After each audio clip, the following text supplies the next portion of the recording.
Praise the Lord. आइए अपने सरों को झुकाएंगे जैसे हम प्रार्थना में जाते हैं। प्यारे पिता, आपका धन्यवाद करते हैं खुदावन धन्यवाद करते हैं पिता कि आपने मुझे मौका दिया कि मैं आपका वचन प्रभु जी आज बांटने वाली बनने पाए पिता।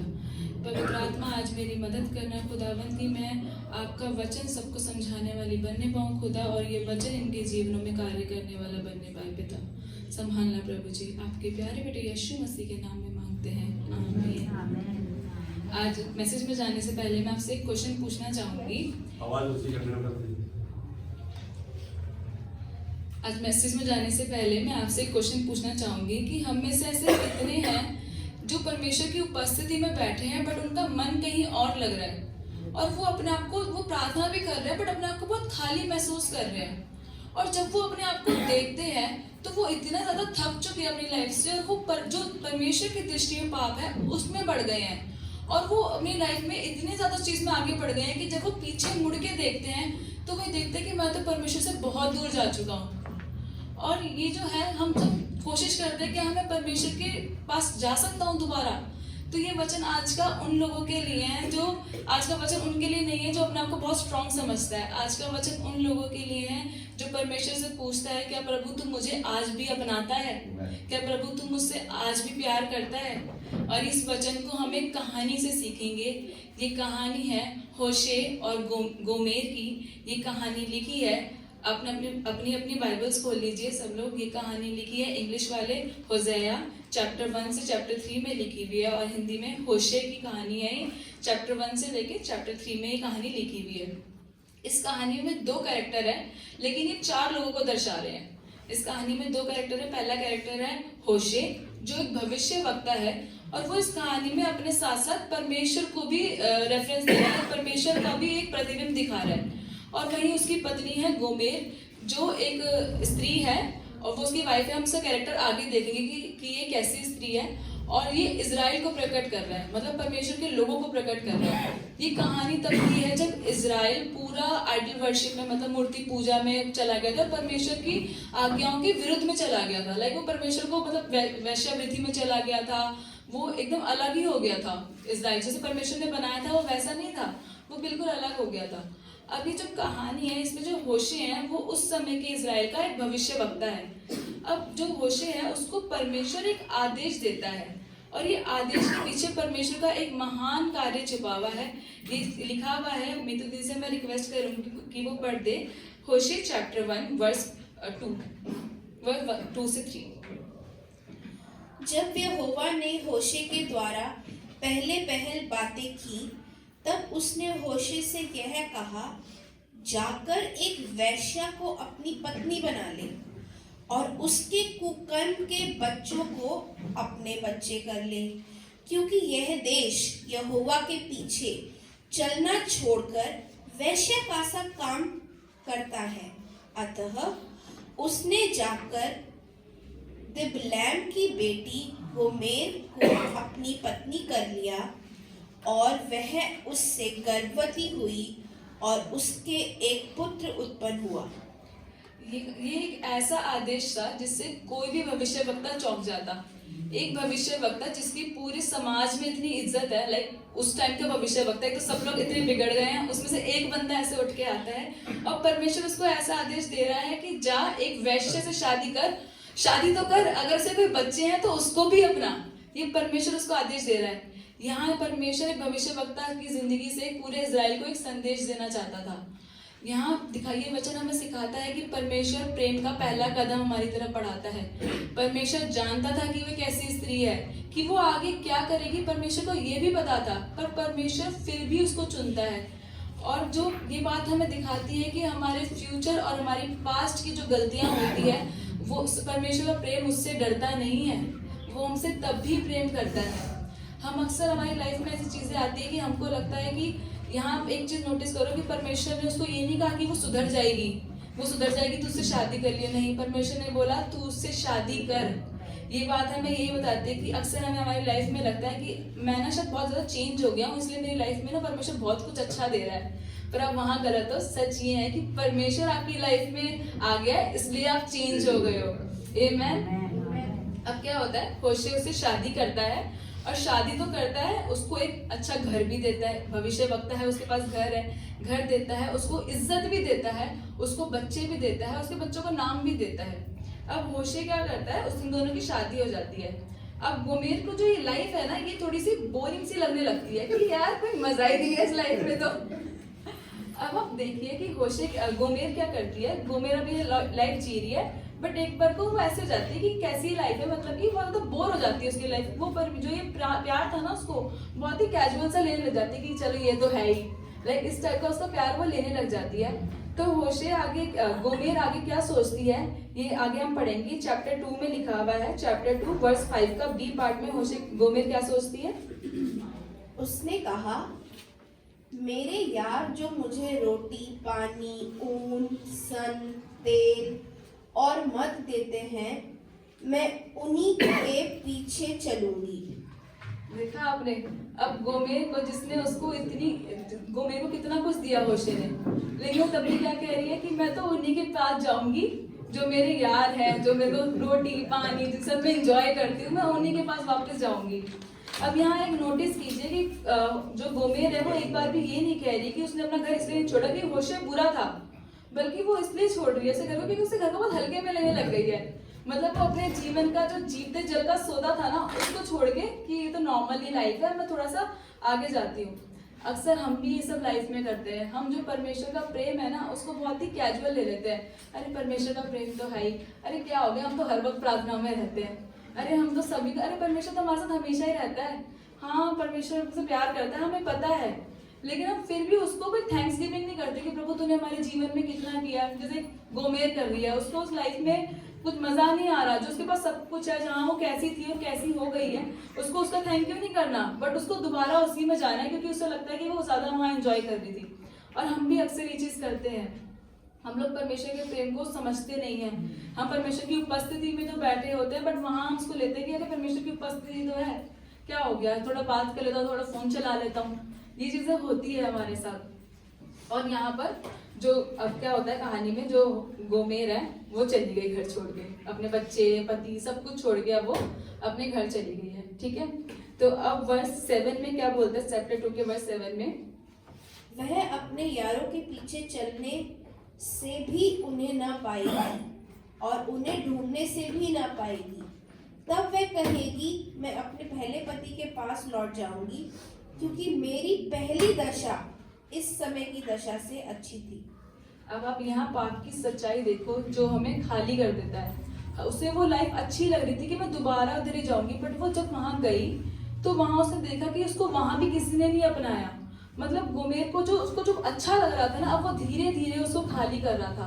अब गोमेर की जो ये गलत चॉइस थी ना, वो उसको वहां ले आई जहां वो कहीं की नहीं रही। यही अक्सर हम पाप के रास्ते पे जब चलते हैं तो हमें पाप का रास्ता बड़ा मजेदार लगता है, बट अंत में वो हमको तोड़ देता है। अब उसके पास कुछ नहीं बचा, सब कुछ जो था वो तो छोड़ ही आई वो, और हमें अपमानित करता है। अब आप ये देखो कि उसको क्या बोलेंगे ये लोग, ये तो भविष्यवक्ता की बीवी थी, तब भी ऐसी है, चली गई छोड़ के।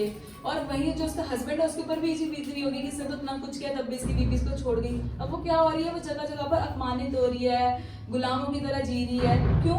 क्योंकि उसकी एक गलत चॉइस ने उसको यहाँ पहुंचा दिया।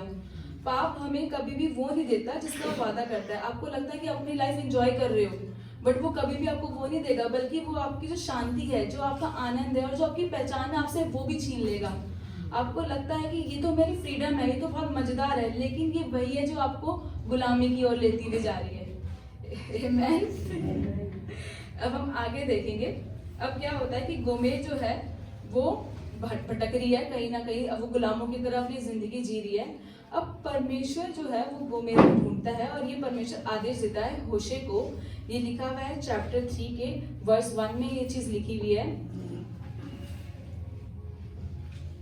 फिर यहोवा ने मुझसे कहा, अब जाकर एक ऐसी स्त्री से प्रीति कर जो व्यभिचारिणी होने पर भी अपने प्रिय को प्यारी हो, क्योंकि उसी भांति यद्यपि इजरायली पराये देवताओं की ओर फिरे और दाख की टिकियों से प्रीति रखते हैं, तो भी यहोवा उनसे प्रीति रखता है। आमीन। यहाँ देखो, परमेश्वर ये नहीं कहता कि अगर गोमेर सुधर गई है, उसको रियलाइज हो गया है, तो तू उसको ले आ। वो कहता है जाकर उससे प्यार कर। यहाँ गोमेर की स्थिति ऐसी है कि वो पूरी टूट चुकी है, उसे पता है कि उसके पास कुछ नहीं है, वो वापस जाने की स्थिति में भी नहीं है कि मैं कैसे जाऊं उसके पास वापस, मैं कैसे अपने आप को उसे दिखाऊं, मैं तो एकदम ही लज्जित सी हो चुकी हूँ पूरे समाज में, मेरे को कोई एक्सेप्ट नहीं करेगा। तो वो यहाँ वो परमेश्वर से मतलब कि वो यहाँ वो दिखा रही है कि वो उसे कोई एक्सेप्ट नहीं करेगा, बट वहीं परमेश्वर उसे कहता है कि जा और जाकर उस पर ढूंढ। परमेश्वर उसे सिर्फ ढूंढता है, उस पर कोई भी दोष नहीं लगाता। परमेश्वर कभी भी इंतजार नहीं करता कि आप लोग माफी मांगो या आपको बहुत ज्यादा दुख सहना पड़े, बट परमेश्वर हमेशा आपको ढूंढता है। बस यह है कि आप परमेश्वर को एक बार बुला के तो देखो। आमेन। यहाँ परमेश्वर कभी भी वेट नहीं करा, परमेश्वर ने एक बार वेट नहीं किया कि होशे को एक बार भी ये नहीं बोला कि तू रुक जा, अभी अपने आप ठीक हो जाएगी, थोड़े टाइम में आ जाएगी। परमेश्वर ने ये नहीं बोला, परमेश्वर ने उसे बोला कि जा और उससे प्रेम कर, दोबारा जा और उससे जाके प्रेम कर, उसे ढूंढ। अब यहाँ हमने गोमेर की स्थिति देख ली है, अब हम थोड़ा सा होशे की स्थिति पे जाएंगे, जो एक भविष्यवक्ता है। अब वो अपनी पत्नी को ढूंढने जाता है, और ढूंढते जाते जाते वो एक बाजार में जाता है उसको ढूंढने के लिए। और यहाँ बाजार में जाता है तो वो क्या देखता है कि जो उसकी पत्नी है गोमेर, वो बाजार में बिक रही है। अब देखिए, आप ये इमेजिन कर सकते हो, एक भविष्यवक्ता जिसकी पत्नी बाजार में बिक रही है, उसके लिए कितना मुश्किल होगा वहां पर जाके उस पत्नी से दोबारा प्रेम करना। बट फिर भी वो परमेश्वर की आज्ञा को मानता है और उससे जाके प्रेम करता है। यहाँ दूसरे वर्ष में क्या लिखा हुआ है? तब मैंने एक स्त्री को चांदी के 15 टुकड़े और 1.5 होमेर जौ देकर मोल लिया। उसने क्या किया? वो बाजार गया जहाँ सब लोग उसको देख रहे थे, अपनी ही पत्नी के लिए उसने एक मोल दिया और जाके उसको 15 स्त्री को चांदी के टुकड़े और 1.5 होमेर जाकर उसको मोल लिया। उसने मतलब अपनी वाइफ को दोबारा उसको लिया, उसको खरीदा। ये मनुष्य की नजरों में, दुनिया की नजरों में मूर्खता थी, पर ये परमेश्वर की नजरों में परमेश्वर उसको उद्धार दिखा रहा था कि देख, तेरा परमेश्वर अभी भी तेरा उद्धार करता है। या आप होशे के पर्सपेक्टिव से देखो और सोसाइटी के पर्सपेक्टिव से देखो कि होशे जो एक भविष्य वक्ता है, उसकी बीवी बाजार में बिक रही है और वो जाके उसका मोल ले रहा है। और यहाँ सोसाइटी क्या कह रही होगी कि यार ये तो इतना बढ़िया भविष्य वक्ता है, इसको तो कोई भी मिल जाएगी, लेकिन ये फिर भी अपनी पत्नी के पास ही क्यों जा रहा है, ये क्यों उससे इतना प्यार कर रहा है दोबारा। ये बात हमें सिखाती है कि परमेश्वर हमें सिर्फ ढूंढता नहीं है, वो हमारा मोल भी देता है। इवन जब आगे आप पढ़ोगे तो आप ये देखोगे कि उसने उसको सिर्फ वापस अपनी वाइफ नहीं, उसे खरीदा नहीं, उसको स्वतंत्र नहीं किया, उसका एक मोल भी चुकाया। जो उसका नुकसान हुआ था, मतलब कि जो उसने सब कुछ खो दिया था, उसको वो भी उसको वापस दिया परमेश्वर ने। आगे वर्ष 3 में कहता है, मैंने उससे कहा, तू बहुत दिन तक मेरे लिए बैठी रहना और ना तो छिनाला करना और ना किसी पुरुष की स्त्री हो जाना, और मैं भी तेरे लिए ऐसा ही रहूंगा। आमेन। यहाँ परमेश्वर दिखा रहा है होशे के थ्रू कि उसने जो उसका सब कुछ खो गया था, उसकी डिग्निटी, उसकी रिस्पेक्ट, परमेश्वर ने सिर्फ उसने उसको आजाद नहीं किया, उसने उसको वो घर भी लौटाया। ये वो प्रेम है जिसको उसको घर वापस उसके लेके आया और उसको दोबारा जो इज्जत थी वो उसको वापस दिलाई। उसने केवल उसे माफ नहीं किया, उसने दोबारा उसे अपनी पत्नी होने का अधिकार भी दिया।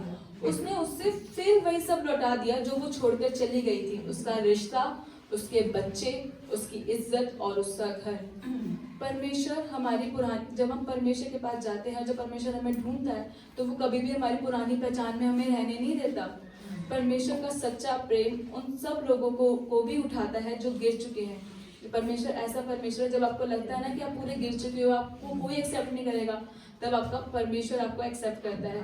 परमेश्वर सिर्फ आपको एक्सेप्ट नहीं करता, वो आपको वापस भी बुलाता है और आपको नया भी कर देता है। आमीन।